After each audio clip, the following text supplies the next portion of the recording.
ustedes, pero aquí tempranito, un sábado en la mañana, y yo sé que no es fácil. El tema que quiero presentarles es por qué la importancia de la discusión del tema de la decolonialidad, la descolonización, para la revolución bolivariana en este momento. ¿Cuál es la utilidad y la importancia? Yo espero que al final de mi presentación al menos hayan algunas ideas sobre el tema y que den respuesta a esa pregunta. Dado los retos que enfrenta la revolución bolivariana en este momento, yo creo que la perspectiva descolonizadora, decolonial, tiene algo que aportar. Y les pido un poquito de paciencia porque al principio de mi presentación, pues quizás va a sonar un poco abstracta, no sé. Yo voy a tratar de ser lo más didáctico posible, pero van a ver cómo vamos a aterrizar en Venezuela y en la situación de la revolución bolivariana, viendo las consecuencias de lo que voy a estar diciendo en la situación concreta aquí venezolana. Y la primera cosa a aclarar es, cuando se habla de colonialismo, la tendencia que siempre tenemos es a pensar que eso es algo que pasó y terminó en el siglo XIX. Y que desde entonces estamos en un mundo postcolonial o ya post-independencia, y que las relaciones coloniales terminaron con el fin de las administraciones coloniales.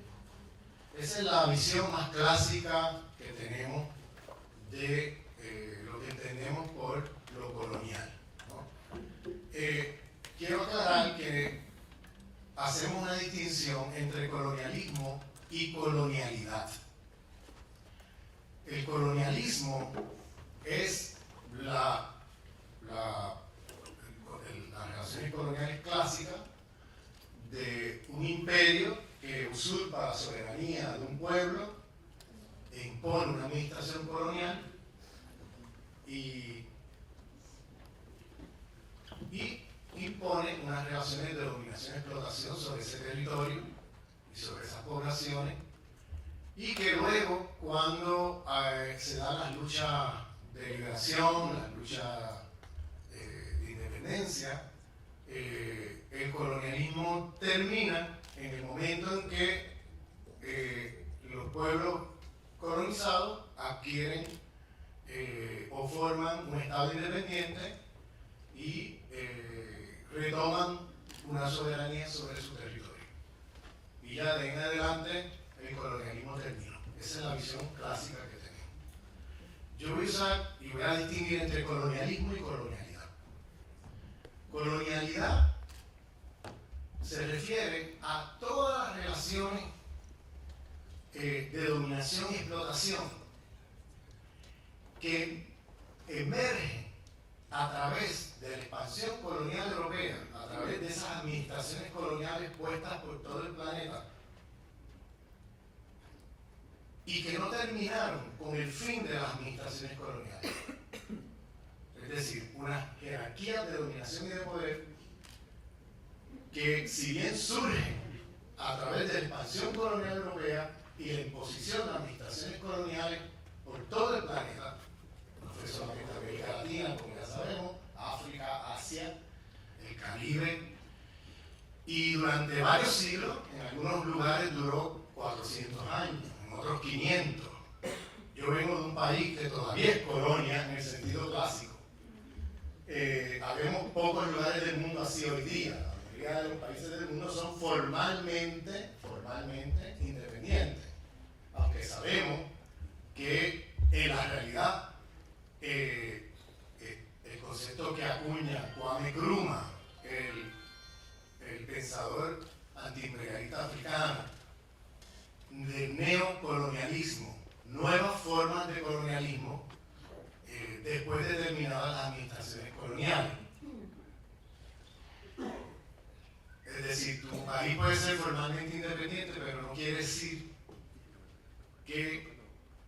país esté ya fuera de relaciones coloniales, a pesar de que las administraciones coloniales hayan terminado.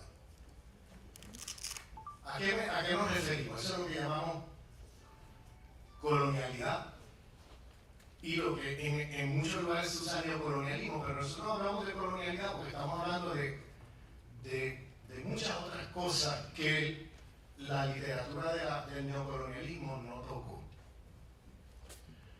Vamos a empezar por las cosas que la literatura del neocolonialismo sí tocó, porque ahí coincidimos con la literatura de la crítica al neocolonialismo en el mundo. Empecemos por el hecho de que el colonialismo no es un evento, no es un acontecimiento que empieza y termina y luego hay una abolición del colonialismo y ahí terminó. El colonialismo es una era de larga duración. Las relaciones coloniales tienen siglos. Desde 1492, con la expansión colonial europea, que comienza en el siglo XV con la caída de Al-Ándalus. Al-Ándalus era esa parte de la civilización musulmana que estaba en el sur de España. Y el primer lugar donde se expandieron fue allí. Y ahí muchos de los métodos de conquista que usaron allí se los trajeron para acá. Esa parte de la historia habría que, no tengo tiempo de ir sobre eso aquí, pero es muy interesante ver cómo la encomienda, cómo la quema de bibliotecas en Al-Ándalus, todos esos métodos los trajeron para acá, y acá quemaron los quipus, los códices, los métodos de archivo de las civilizaciones indígenas de la América, y aquí se trajeron la encomienda, y aquí se trajeron que eran formas de trabajo coercitivo, formas de imposición de la cristiandad, cristianizato que mato, etc. ¿no? Dije cristiandad, no dije cristianismo. Observen esto, porque la cristiandad es una cosa, el cristianismo es otra. La cristiandad es las estructuras, las jerarquías de poder, ¿no? Que se hacen a nombre de una espiritualidad, ¿no? Para justificar la dominación y la explotación de los poderosos, ¿no? Lo que dicen los teólogos de liberación, el Dios de los ricos, o el Jesucristo de los ricos, el Jesucristo de los opresores, ¿no? Cómo se apropian de eso para luego, en las Américas, por ejemplo, venían con la cruz y la espada, cristianizato que mato, y eso le llamaban cristianismo. Eso no es cristianismo, eso es cristiandad, ¿no? Que es una estructura de dominación y de poder. Ese no es el cristianismo, ese no es el mensaje de Jesucristo, que iba por otro lado. Por eso lo crucificaron, porque era en muchos sentidos un actor antiimperialista contra el imperio romano, y tenía en su época, ¿no? El mensaje de Jesucristo era del lado de los oprimidos, del lado de los pobres, contra el imperio romano, etc. ¿no? Como nos han enseñado los teólogos de liberación en América Latina. En ese proceso de expansión colonial se creó un mercado mundial capitalista.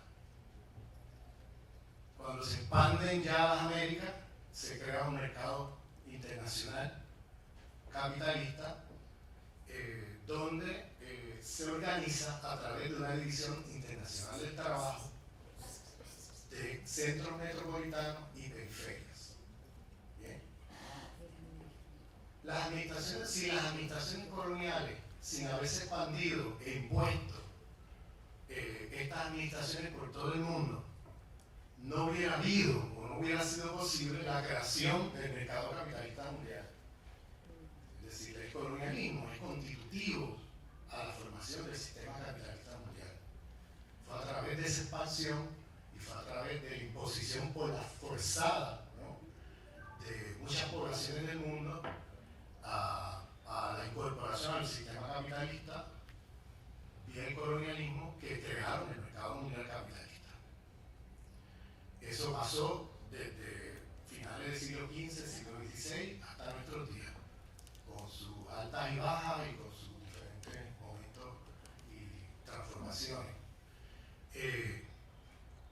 Esa estructura de centro y periferia no es solamente una estructura de dominación y explotación, es que donde quiera que iban destruían civilizaciones. O sea, la expansión colonial no era solamente que te incorporaban, que es el lado que más enfatizamos. Siempre miramos la expansión colonial como que, bueno, Europa llegó a un sitio, esclaviza o por el medio de la fuerza incorpora toda una población a producir de manera forzada para exportación de mercancía al mercado mundial para hacer ganancias.